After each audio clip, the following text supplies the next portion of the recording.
प्रश्नोत्तरी। गुरुवर नमोस्तु। गृहस्थ में रहकर 12 भावनाओं का चिंतन कैसे करना चाहिए? एक स्वभाव है, माता चाहे बोलना, चोर चाहे चुप। माता को बोलता हुआ बच्चा अच्छा लगता है, लेकिन उनको ये भी देखना चाहिए कि मेरा बालक मौन पूर्वक खाएगा तो बालक को कभी कोई दूसरी बीमारियां नहीं होती। आप लोग जो आज भोजन करते हैं टीवी देखते हुए, भोजन आपको जहर बन रहा है। नाना प्रकार की बीमारियां क्यों हो रही हैं? सारे केमिकल्स तो उसमें हैं ही, साथ में आप सबके लिए आपके पास समय है, मात्र भोजन के लिए समय नहीं है। आज 80% लोगों के पास भोजन के लिए समय नहीं है। भोजन करने टीवी के सामने बैठेंगे। अब आप भोजन करते जा रहे हैं, टीवी देखते जा रहे हैं, भोजन कहते हैं मेरा इतना अनादर, मैं तेरे पेट में जाकर के मैं जहर बनूंगा। अपमान हो रहा है भोजन का। 80% लोग टीवी के सामने बैठकर घरों में भोजन करते हैं। प्रकृति और संस्कृति कहती है कम से कम 24 घंटे में कोई के लिए समय हो या ना हो, भोजन के लिए ईमानदारी से सब कुछ छोड़ करके एकाग्र होकर के भोजन करना चाहिए, तन्मय होकर भोजन करना चाहिए, स्वाद को पकड़ते हुए भोजन करना चाहिए और उपयोग भोजन में होना चाहिए। जो जो भोजन तुम्हारे मुख में जावे, हर ग्रास पर तुम्हें उसका आभार मानना चाहिए। हर ग्रास का आभार मानना चाहिए। जो भोजन तुमने खाया उसने तुम्हारी भूख मिटाई, तुम्हारे जिह्वा इंद्रिय को अच्छा लगा, आनंद आया, एक अंदर से उसको थैंक्स कहो, एक अंदर से आभार मानो कि इस रोटी ने, इस ग्रास ने, इस सब्जी ने, इसने मेरी भूख मिटाई, मेरे प्राण बचाए। वो प्राण बचा रहा है, तुम्हारे पेट में जा रहा है, तुम्हें आभार मानने के लिए 2 मिनट भी नहीं। टीवी देखो मेरे को मनाने, कम से कम भोजन के समय मत देखो। भोजन के समय फोन को बंद करो। सबसे बड़ा परिणाम आप लोगों का है, यानी आपको सब कुछ पा करके भी आपकी जिंदगी का जो मूल रहस्य, किसके लिए कमा रहे हो? खाना भी नसीब नहीं है। किसके लिए कमा रहे हो? खाने के लिए भी नहीं। एक बहुत बड़े आदमी की पत्नी से पूछा गया कि जब तुम गरीब थी तब तुम्हारे क्या हाल थे, आज तुम्हें कैसा लगता है? तो उन्होंने जवाब दिया, जब गरीब थे तो कम से कम एक साथ बैठ के भोजन करते थे, जब से अमीरी आई है तब से एक साथ भोजन करने को तरसते हैं। ये कहीं जाते हैं, हम कहीं जाते हैं, ये किसी होटल में, हम किसी होटल में। अरे घर में कम से कम सब काम बंद करके भोजन को पूरे परिवार के साथ बैठ करके, और मन अन्न का इतना बड़ा अनादर और अपमान करना आपके लिए बीमारियों का कारण होता है। माँ को ये समझाइए कि माँ, मैं जो भोजन मौन पूर्वक कर रहा हूँ, इससे मेरे शरीर में, मेरे मन पर, मेरे इंद्रियों पर और मेरे जीवन में कभी अन्न की कमी नहीं आएगा। जो मौन से भोजन करता है वो जिंदगी में कभी भूखा नहीं सो सकता, ये पक्का है, क्योंकि उसने सम्मान किया। और 12 भावनाओं का जहां तक सवाल है, तो 12 भावनाएं गृहस्थ के लिए ही कही गई हैं। गृहस्थ को ही सबसे ज्यादा 12 भावना का चिंतन करना चाहिए।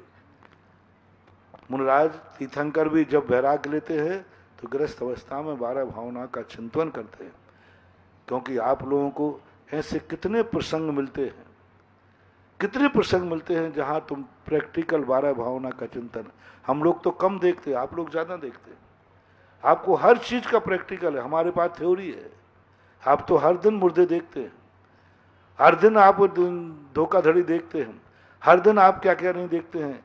इसलिए आप लोग ज्यादा 12 भावनाओं को भा सकते हैं और प्रैक्टिकल कर सकते हैं, क्योंकि आपके साथ घटनाएं घटती रहती हैं।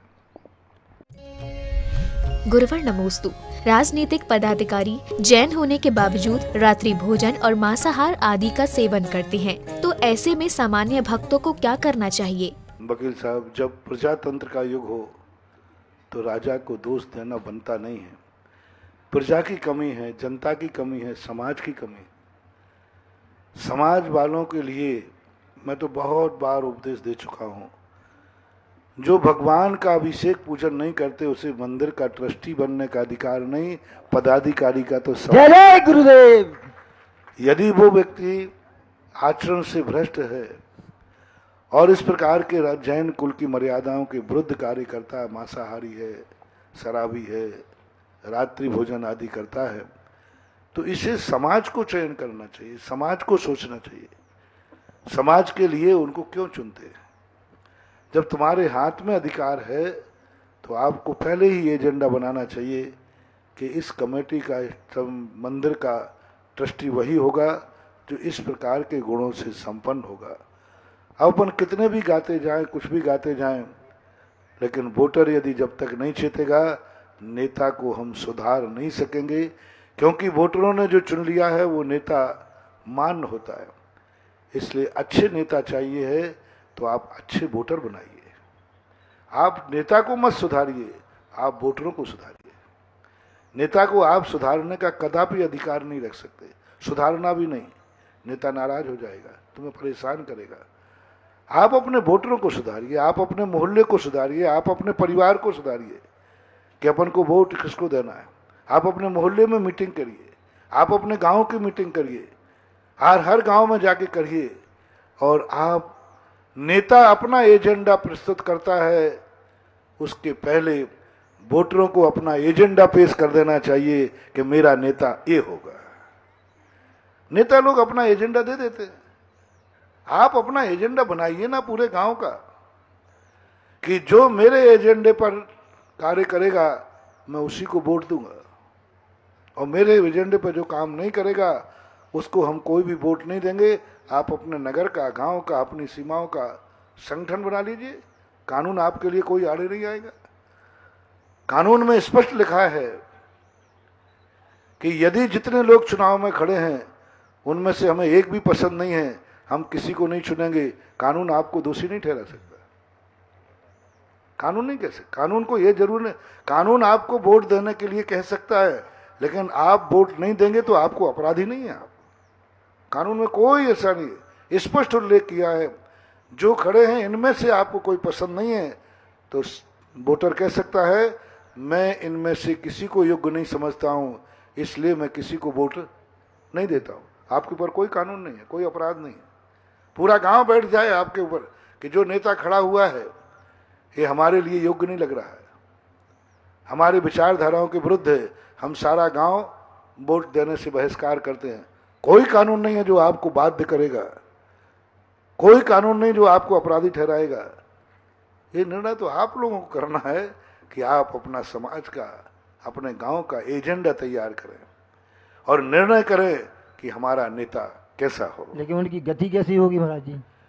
ज्यादातर तो दुर्गति ही होती है। हाँ, नमस्ते गुरुदेव। इसलिए दुर्गति होती है क्योंकि वो इतने अच्छे पदों पर बैठ करके और उसके बावजूद भी वो आचरण से, क्रियाओं से दूर रहते हैं, तो उनकी अच्छी गति नहीं होती, दुर्गति ही होती है। गुरुवर नमोस्तु। बैर दो पक्ष में होता है, एक पक्ष बैर नहीं चाहता जबकि दूसरा पूरी तरह आतुर होता है बैर करने के लिए, तो दोष किसको लगेगा? बैर हमेशा दोनों में होता है। कभी कभी क्या होता है, एक व्यक्ति कमजोर होता है, दूसरा व्यक्ति उसका शोषण करता है, और जब वो बलजोर हो जाता है तो अपना बदला लेता है, तो हमें लगता है कि एक पक्ष का बैर चल रहा है, लेकिन हम ये भूल जाते हैं दोनों पक्षों से ही बैर होता है, एक पक्ष से कदापि कोई बैर नहीं होता। रही बात इतनी कि जब कोई व्यक्ति अपने आप में तत्व ज्ञानी हो जाता है तो सामने वाला जब अपने बैर को अपने तीव्रता पर लाता है उस समय वह दोषी होता है, लेकिन उस समय उसको तत्व चिंतन करना चाहिए। इसकी गलती नहीं है, ये मेरे से बैर भंजा रहा है, मैंने भी इसके साथ कभी बुरा किया होगा, आज ये मेरा बुरा कर रहा है, कल तुमने उसके साथ बुरा किया होगा, बिना इसके वो बुरा नहीं कर सकता है, इसलिए उसको बुरा कर रहा है, आपको सहन करना चाहिए, क्योंकि कल तुमने उसके साथ बुरा किया था, लेकिन वो भी, उसने भी कल यही कहा था कि देखो मैंने इनका कुछ भी नहीं किया और ये मेरा बुरा कर रहे हैं। जो आज हम शिकायत कर रहे हैं कि सामने वाले का मैंने कुछ नहीं बिगाड़ा लेकिन ये मेरा बुरा विचार रहा है, कल उसने भी ऐसे ही कहा था कि मैंने इसका कुछ नहीं बिगाड़ा और ये मेरा बुरा कर रहा है। सिद्धांत यही है एक व्यक्ति जेल में बंद था। उसने कहा, महाराज मैंने कोई अपराध नहीं किया है और मुझे फंसाया गया है। मैंने आंख बंद की, मैंने कि बेटा किया है। महाराज मैंने नहीं किया, आपको मैं भगवान मान रहा हूं, आपकी साक्षी पर के बोल रहा हूं कि मुझे गलत फंसाया गया है, मुझे झूठा जेल भेजा गया। मैंने कि बेटा कोई व्यक्ति की मजाल नहीं है कि कोई झूठा किसी को फंसा सके, कोई दुनिया की ताकत नहीं झूठा फंसा सके। वो रो पड़ा, बोले महाराज जी मैं सच बोल रहा हूं, मैंने अपराध नहीं किया। मैंने आंख बंद की, ना जाने कहां से मेरे सामने एक ऐसा दृश्य दिखा। मैंने कहा, कभी आपने किसी तोते को पकड़ा है क्या? बोले हाँ महाराज पकड़ा है। मैंने क्यों पकड़ा? बोले यूं, मेरे खेत में एक पीपल का पेड़ था, उसके अंदर एक तोते का परिवार रहता था। मैंने जाकर धोखे से उसको पकड़ करके, मैंने कि वो तोता कहाँ है? बोले मेरे घर में टंगा हुआ है। मैंने कि उस तोते ने क्या बिगाड़ा? बोले कुछ नहीं बिगाड़ा, मेरा शौक है। मैंने कि बस यही अपराध तुमने किया है।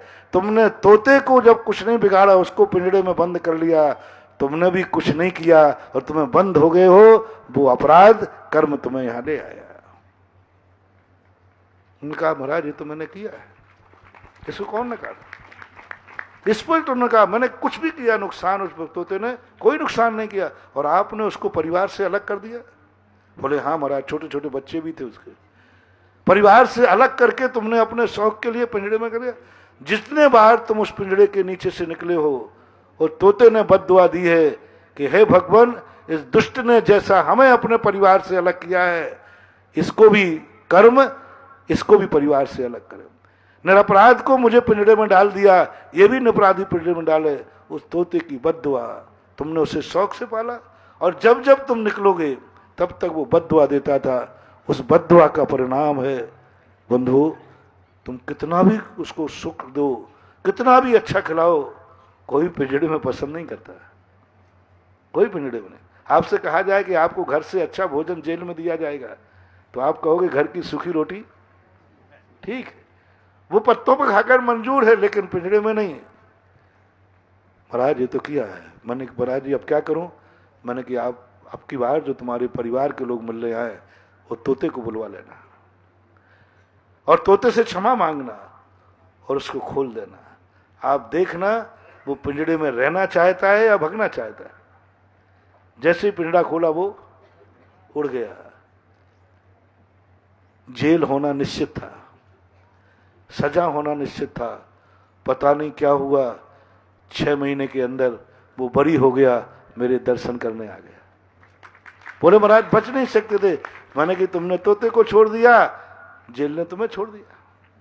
तो अपन समझ नहीं पाते कई बार कि हमारे अपराध क्या हैं। एक पक्षीय बैर हो रहा है, हमारे साथ अन्याय हो रहा है, लेकिन अपन ने भी किसी के साथ अन्याय किया है तभी होता है। एक पक्षीय कभी बैर हो नहीं सकता, होता भी नहीं है। गुरुवर नमोस्तु। जीवन के अभावों से मुक्त होकर ऐसे कौन से कर्म करने चाहिए जिनसे भविष्य भी सुधर जाए और वर्तमान भी संभल जाए? नेगेटिव को भी पॉजिटिव बनाओ। अच्छा हुआ भगवान ने कुछ नहीं दिया, नहीं तो ना जाने कितने विकल्पों में जाते। शादी करते बहू खोटी आ जाती तो, बेटा खोटा निकल जाता तो। पॉजिटिव सोचो, अभाव को भी सद्भाव में बदलो। अभाव में रोने से कोई अभाव सद्भाव में नहीं बदल जाएगा, लेकिन अपने चिंतन से सद्भाव में बदलो। अपने अभाव को भी सद्भाव में बदलो। चाहो तो कहो भगवान के, अपने गॉड को थैंक्स कहो, धन्यवाद दो कि भगवान शायद तेरी कृपा रही होगी कि मेरे इस जंजाल से तूने बचा लिया। मैं गृहस्थी में पड़ता, बच्चों को जन्म देता, उनको पालता, उनकी उलझन में पड़ जाता और हो सकता था वो खोटे निकलते, मुझे क्लेश होता, ना जाने कितने कितने जंजाल बन जाते। शायद भगवान तेरी मेरे ऊपर विशेष प्रेम है जो मुझे संसार में नहीं उलझने दिया और मेरे लिए स्वतंत्र धर्म ध्यान करने का मौका दिया, जिससे मैं निर्विकल्प होकर के मर सकूं। आज माँ बाप मरते हैं जब कितने विकल्प में मरते हैं। कोई बेटा मंद बुद्धि हो गया, कोई कैसा हो गया, माँ बाप कहते हैं महाराज अब मेरी जिंदगी नहीं है, मेरी जिंदगी इन बच्चों के लिए। बच्चे के जन्म के बाद माँ बाप अपने लिए नहीं जीते, बच्चे के लिए जीते। और यदि उसमें कोई कमी आ जाए तो मैं माँ बाप से पूछता हूँ आपके क्या हाल होते? बेटा यदि गलत मार्ग पे चला जाए तो, बेटे के अंदर कोई कमी आ जाए तो, बेटा स्कूल में फेल हो जाए तो, बेटा मंद बुद्धि हो जाए तो, बेटे का एक्सीडेंट हो जाए तो कितने खतरे होते हैं। यानी आप शांति से फिर खा भी नहीं पाते, आप शांति से सो भी नहीं पाते, आप शांति से मर भी नहीं पाते। हो सकता है कर्म ने तुम्हारे ऊपर एक कृपा की हो कि तुम शांति से खा सको, शांति से जी सको, शांति से मर सको और कोई चिंता ना हो, अपना जिंदगी जी शांति के साथ समाधि मरण कर सको। मेरा तो सोच यही है। मैं तो सदा अभाव को सद्भाव में बदलता हूँ और पॉजिटिव सोचने से मन को बहुत शांति होती है। निगेटिव क्यों सोचते हो कि पाप का उदय है? देवों के संतान नहीं होती है, क्या वो पापी है? क्यों अपने आप को पापी मान? ये संसार का कल्चर बन गया है। अपने आप को पॉजिटिव सोचो और गर्व करो कि हमें इस संसार की उलझनों से शायद भगवान ने बचा लिया हो, शायद इस संसार की विडंबनाओं से मेरे ऊपर कृपा हुई हो और शायद ये मौका दिया हो। आज सुबह से माँ मंदिर क्यों नहीं जा पाती? बच्चे को तैयार करना है। आज सुबह से प्रवचन सुनने क्यों नहीं आ पाती है? क्योंकि बच्चे को तैयार करना है। आज माँ पिता परीक्षा का समय है, क्यों नहीं जा पाते किसी अच्छे कार्य के लिए? शायद कर्म ने तुम्हें कहा हो कि तुम्हारे पास कोई संतान नहीं होगी। जब चाहे प्रवचन सुनो, जब चाहे मंदिर जाओ, जब चाहे तीर्थ यात्रा करो, तुम्हारे पीछे कोई सल नहीं है। यदि इतना पॉजिटिव तुम सोच लोगे तो ये सारी की सारी चीजें तुम्हें, ये जो दुखदायी चीज है ये सुखदायी बन जाएगी। पॉजिटिव थिंकिंग बस। एक बार एक व्यक्ति ने कहा, बोले महाराज जी हम गरीब बहुत हैं भगवान के भक्त होकर, और आपके भी भक्त होकर गरीब बहुत हैं, और महाराज जो आपके पास भक्त नहीं है, जो आपके दर्शन करने तक नहीं आते, वो बड़े अमीर हैं। मैंने कहा हम सब भगवानों की मोनोपोली है। बोले भगवान हमें गरीब? बोले हाँ बेटा, मैंने गरीब चला करके रखा है तुझे। जिससे कभी तेरा शराब पे मन मचले तो तेरी जेब में पैसे ही ना हो। जब तेरा कभी कोई क्रोध आ जाए तो तेरे हाथ में तलवार ही ना हो। जब तेरे मन में बिगड़ने का मन बिगड़ सकता है, और इसलिए दुख बनाए रहता हूं जिससे मेरा भक्त सुबह शाम मुझे दर्शन देता रहे, सुबह शाम आकर के मुझे दर्शन देता रहे, क्योंकि मैं तुझसे प्यार करता हूं। और दुखी रहेगा तो सुबह भी आएगा और शाम को आएगा, और अमीर हो जाएगा तो मैं तुझे देखने को तरस जाऊंगा। इसलिए ये मेरी मोनोपोली है। सुखी हो जाएगा तो तू मुझे भूल जाएगा, मंदिर ही आना बंद कर देगा, शराब की बोतलों में नालियों में पड़ेगा और पैसा होकर के अत्याचार करेगा। तो मैं नहीं चाहता हूं कि मेरे मन का, मेरे भक्त का मन मचले तो वो गलत कार्य ना कर सके। इसलिए मैंने बोलो इस पॉजिटिव सोच से अपन भगवान के प्रति श्रद्धा से भरेंगे या घृणा से? बोलो श्रद्धा से भरेंगे कि ये कृपा है तेरी। आज सुबह का प्रवचन क्या दिया? बहुत बड़ा प्रवचन दिया। भुज में जब भूकंप आया तो हर झोपड़ी वाले ने भगवान से दुआ मांगी। भगवान आज समझ में आया कि मेरा लोन पास क्यों नहीं कराया था तेने। सुबह का प्रवचन था, एक व्यक्ति का स्टेटमेंट था, उसने भगवान को प्रसाद चढ़ाया, सब मन्नत की, हे भगवान तू देख मैं कितना गरीब हूं, बस एक लोन पास करवा दे, मैं झोप मकान बना लूं। लेकिन तूने पास नहीं करवाया था।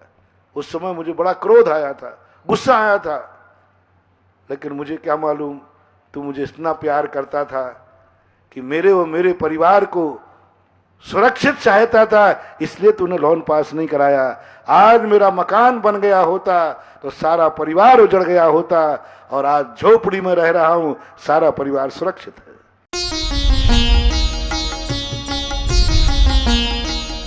सुधा प्रश्नोत्तरी।